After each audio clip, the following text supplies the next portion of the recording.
Abdul Manaf. Sinten niku? Imam Syafi'i radhiyallahu anhu. Imam Syafi'i sejak kecil di usia kurang 10 tahun sudah hafal Quran. Imam Syafi'i umur 10 tahun mondok di tempatnya Imam Maliki, Quran munafal, kitab materi yang untuk pelajaran. Padahal dari mondok itu yang namanya kitab muwatta samun hafal. Gadah kecerdasan seperti itu Imam Syafi'i butuh waktu belasan tahun mondok dan Imam Maliki, baru kemudian dinyatakan boleh menjadi mujtahid mutlak dengan kecerdasan Imam Syafi'i, dengan metode mondok boten kaya awake dhewe mondok kadang-kadang tonggone nyunati di Bali, ayamnya kencot sepeda motor Bali. Imam Syafi'i boten mondok saat rampungnya dengan kecerdasan seperti itu butuh waktu belasan tahun, mungkin di atas 20 tahun ngawas kalau Imam Maliki. Nah pertanyaannya, Imam Syafi'i yang kemudian menjadi mujtahid mutlak, menjadi imam yang madhabnya diakui oleh umat Islam dunia sampai hari ini dan insya Allah sampai yaumil kiamah, mempunyai jariah yang luar biasa. Kalau malam hari ini kita sedang mengadakan haflah pengajian Imam Syafi'i, kita sholat 5 waktu, sholatnya Imam Syafi'i, kita iktikafnya Imam Syafi'i, mengalir pahalanya. Nah kalau mengalir pahalanya, bagaimana dengan kedua orang tuanya di kubur? Subhanallah. Nah Imam Syafi'i kados ngeten menika itu tiba-tiba nopo pripun? Bapaknya namanya Idris, ibunya namanya Fatimah. Pasangan Fatimah sama Idris ini kok dua anak seorang yang bernama Muhammad yang kemudian dikenal sebagai Imam Syafi'i dengan kecerdasan yang tidak lumrah. Niku bapak ibu niku dos pundi riyadhoi. Nah ini yang malam ini saya buka. Mudah-mudahan orang ketang sitik nggih Mas Fatih kalau enggak gitu. Nah ini bisa mengambil hikmahnya. Terutama kita sekalian yang hadir. Abai Imam Syafi'i itu asmani Idris. Wau mau dulu ceritanya nasabnya sampai ke Sayyid Muttalib bin Hashim bin Sayyid Muttalib bin Abdul Manaf. Muttalib bin Abdul Manaf ini kakak beradik kali Sayyid Hashim. Hashim gak ada putra Abdul Muttalib. Abdul Muttalib gak ada putra Abdullah. Abdullah gak ada putra Kanjeng Nabi Muhammad sallallahu alaihi wasallam. Terus nasabnya kepanggih dan ke Bani Abdul Manaf. Idris muda, seorang santri ganteng luar biasa, abid, ahli ibadah, soleh, wirai. Wirai niku halal mawon boten purun kathah napa meneh haram. Suatu saat Idris muda yang masih usia 20 tahun niki, suatu saat sedang jalan-jalan di pinggir sungai dalam keadaan puasa. Nah, ketika maghrib tiba di pinggir sungai, beliau melihat buah delima hanyut, keli. Diambillah buah delima tersebut. Kemudian buah delima itu dibelah, dimakan untuk buka puasa. Angsal separuh, Syekh Idris muda ini teringat, ya Allah, niki buah delima gadahane sinten? Kok tiba-tiba saya makan? Karena buah delima ini delima super. Setelah ditanyakan di pinggir sungai, ternyata buah delima niki gadahane seorang ulama besar Sayyid Abdullah Al-Mahid bin Hasan Al-Muthanna bin Hasan Al-Sibti, datuknya Sayyid Abdul Qadir Jilani, leluhurnya Sayyid Ibrahim, Sayyid Abdullah bin Hasan Al-Muthanna bin Hasan Al-Sibti bin Ali bin Abi Thalib. Habib Abdullah dan Sayyid Abdullah niki didatangi pemuda bernama Idris, kaget. Setelah Idris menyatakan minta maaf, nyuwun halal, terima separuh yang dimakan tadi, Sayyid Abdullah muncul pikiran dalam tanda kutip ngerjain. Anu Idris, iki delima iki tak eman-eman, dan ini buah pertama. Tak eman-eman, aku dulu rasanya kaya apa.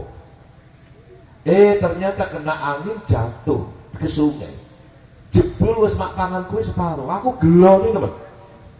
Nah padahal cara hukum fikih halal itu, wong keli kok boten ngambil boten. Yes, enaknya piye enaknya wis makan separuh. Nggih monggo Bib, menurut Habib bagaimana? Wis ngene wae wis. Niki Habib Abdullah iki nyoba. Nek kowe gelem kerja karo aku 2 tahun, 5 tahun, ora tak bayar, tak halalno bimo separuh wae. Kira-kira Idris pecangan wonten sing pun mboten. Ya wonten sing pun ngacuk. 5 tahun kerja free, mboten dibayar, hanya untuk nebus bima separuh sing wis kadung didahar. Niku nek sing jak ngomong kula, bimane tak juguk, tak popok kira ini, Pak. Lho 5 tahun bayarkan. Nggih. Nah, berkecamuk dalam batinnya Syekh Idris antara akal sama hati, antara bisikan nurani sama bisikan nafsu. Jari nafsu ini orang saburu sih terus gue Habib Idbian lo 5 tahun terima separuh, tetapi nuraninya karena biasa diasah matur Idris 5 tahun gak apa-apa dari Pak gue ketemu sing duwe iki nek sing duwe terima sing sepak pangan kok ora ikhlas gitu. Daging yang tumbuh dari barang haram mana bata minal haram fannaru aulabi. Daging yang tumbuh dari barang haram ini kelak yaumul kiamah bisa menyeret kita ke neraka. Yang kedua nek gak ditobati sing mlebu nang weteng iki haram gak ditobati nek dadi darah nggih ngedadi anak putu sulit sekali dibentuk jadi anak soleh lan solihah. Gitu mau buatan mandi, ibadah buatan diterima, nek buatan ditobati. Akhirnya Idris matur, Bib, kula pun kerja 5 tahun gak dibayar. Setelah dia kerja 5 tahun, sebelum 5 tahun, di tengah-tengah pekerjaan itu Habib Abdullah gak ada hajat, mau lamar pengajian besar, mengumpulkan ulama dan sebagainya. Matur kali Idris. Nah, Idris ini kerja dan kebun, Pak. Nah, kon milah-milih anggur, kurma, sing super-super. Ini yang super-super untuk tamu VIP, yang sedang untuk ini, yang terakhir gue masyarakat umum kan ya tadi di gawe VIP.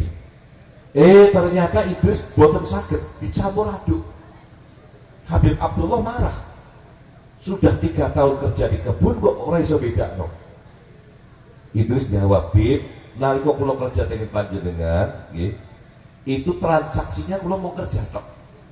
Jadi 3 tahun kalau ngelamat ke rumah kebun, saya belum pernah nyicipi hasilnya. Subhanallah. Habib Abdullah tertampar kaget. Iki penungso untuk urung tau nyicipi.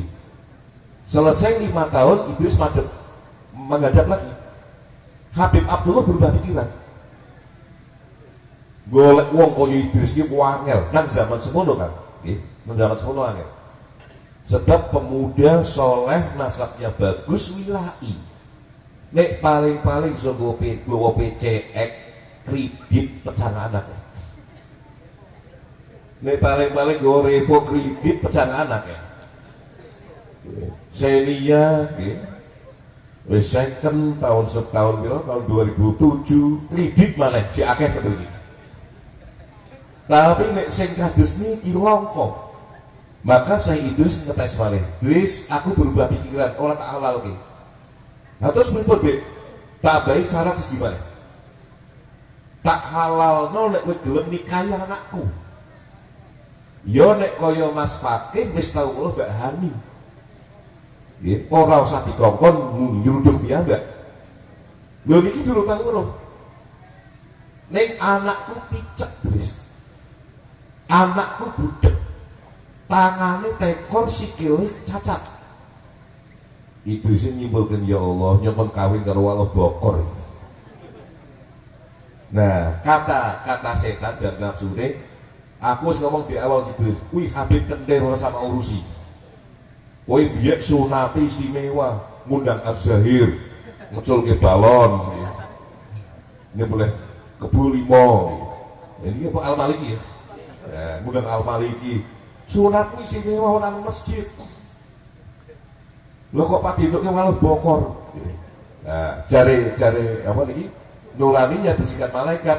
Wes malah bokor kayak Iblis. Mengundang akhirat gue bidadari. Cari nafsu nih, yo nek mlebu swarga ane ora. Tapi karena beliau sudah biasa hidup irai, dia sakit memanage hatinya, dia milih, dia kula purun bib walau pokor apa wis. Singkat cerita, terjadi akad nikah. Sing duwe hajat, sing duwe gawe Habib Abdullah, ulama besar. Datuknya Syabdul Qadir Jilani radhiyallahu anhu. Datuknya Imam Abu Hasan Asyadili. Datuknya Syekh Syekh Abi Abdillah Muhammad bin Sulaiman Al-Jazuli, muallif Dalailul Khairat. Ulama besar Habib Abdullah.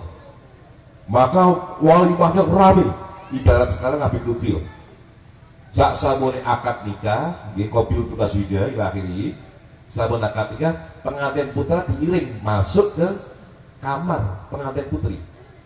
Beliau belum pernah melihat pengantin putri seperti apa. Ketika ini kamar dibuka, kaget, subhanallah. Idris kagetnya ngungkuli kuntilanak melayu Pak menculat. Setelah melayu menculat, geger kan, dikejar-kejar sama Habib Abdullah. Idris, kok jadi di sini aku. Akhirnya udah kan, biar disuruh Habib mana ya, jadi mertua. Niku mau keliru kamar dah. Oh orang keliru kamar, itu kamar mengantinmu bener. Boten keliru kamar. Orang, maksud tuan rumah. Buat menawi sing nang jero kamar keliru. Sanes istri kula, ora kuwi bojomu. Ternyata napa Pak? Kaget itu yang ada di dalam kamar cantiknya luar biasa. Loh bagaimana gak cantik? Beliau putrinya Syekh Abdullah, namanya Fatimah. Fatimah binti Abdullah bin Hasan Al-Muthanna bin Sayyidina Hasan As-Sibti bin Ali bin Abi Thalib wa Fatimah binti Rasulullah sallallahu alaihi wasallam. Cicite Kanjeng Nabi. Kok pomo rayu piye? Sedangkan Kanjeng Nabi ahsanan nasi khuluqan wa khalqan. Saapi-api makhluk Allah Ta'ala ya Kanjeng Nabi sallallahu alaihi wasallam. Sing paling mirip karo Kanjeng Nabi asbahuman bi Rasulillah Sayyidatul Fatimah. Dewi Fatimah wong sing paling mirip karo Kanjeng Nabi. Putrane Fatimah sing paling mirip Sayyidina Hasan. Nah, niki putune Sayyidina Hasan yo ayune luar biasa. Maka Idris kaget. Akhirnya Abu Abdullah matur, "Oh, ya aku paham terus. Ngerti ibu bojomu picek tenan. Ngerti ini bojomu bisu temenan, budek temenan." Ngene lho, Idris. Bojomu sikile tekor, bojomu tangane peko, picek. Mergo bojomu ki ora tau keluyuran tekan widuri. Ora tau keluyuran rono-rono, mripate ora tau delok sinetron. Kupinge ora tau krungu goyang dobret. Nah, jenengan bayangkan. Idris kerja di kebunnya Sayyid Abdullah 5 tahun, sama sekali belum pernah melihat anak putrinya. Sehingga kena dapusi. Belum istahwaro ya Masya Allah. Nah ini bayangkan, Idris pemuda yang kados ngeten wira ini ketemu Syarifah Fatimah binti Abdullah Al-Mahdi, Al-Mahd yang apa? Yang dididik orang tuanya seperti itu, menikah jadi satu, metune Imam Syafi'i pantes ta betul. Nah, makanya aja pangling karo anak. Lho anakku mamane itu. Kelas loro, kelas 4, kelas 5 SD urus maca. Kok apa jendele teman. Aja pangling kan anakmu lah bapakane rengeng apa ora. Kadang-kadang dipaksa-paksa yang menapa dan macam-macam gitu. Nah, mudah-mudahan cerita ini bisa menjadi apa? Bisa kita ambil hikmahnya. Nek pingin dia anak soleh lan solihah, wong tuane ya kudu tirakat, dijaga makamnya, dijaga ibadahnya, dungo kalau Allah Ta'ala biar mempunyai dzurriatan solihah. Antara lain ketika Maulana Habib Lutfi, nek pingin duit turunan soleh lan solihah, syarat mutlak kudu demen karo wong soleh. Al ahya wal amwat, masih hidup maupun yang sudah wafat. Mudah-mudahan kumpul kita pada malam hari ini ada kehadiran beliau Siti Syekh Ibrahim Al-Jilani radhiyallahu an. Mudah-mudahan sebagai bukti kita muhibbin terhadap yang soleh, muhibbin di ahli bait Rasulullah sallallahu alaihi wasallam, muhibbin terhadap Kanjeng Syekh Abdul Qadir Jilani radhiyallahu an. Dan mugi-mugi muhibbin kita ini kelak dikumpulkan bareng sama beliau di yaumil kiamah. Yang terakhir, bapaknya beliau namanya Syekh Muhammad Amin, salah satu gurunya Maulana Habib Lutfi. Wow, kulo sebelum kesini sowan kesana bareng sama beliau. Kebetulan Mama Salma istrinya Habib sudah ulang tahun, kita sowan kepada beliau, kemudian baru kesini. Mudah-mudahan barokahnya beliau sampai ke sini juga. Nyata dengan sakit kalau sadar kan guru mau dengan katakan Bismillahirrahmanirrahim. Al-Fatihah biniyatil qabul wal busul wa qusuli tamami kulli syu'rin wa ma'mul wa salai sya'ri dhahirin wa batin bid-dini wa dunya wal akhirah bi'afiatan li kulli syar jalibatan li kulli khalana wa li ahbabina wa li awladina wa li masyayikhina wa ala niyatin anna Allah yunawiru qulubana wa qawalibana ma'at tuqa wal huda wal afaf wal mauta ala dil islam wal iman bila mihnatin wa lam bi'ati sidi wa lati adna ala hadhihi niyah wa ala kulli salihah wa ala mana wa salafuna salihun wa ila hadratin nabi Mustafa Rasulullah sallallahu alaihi wasallam. Al-Fatihah.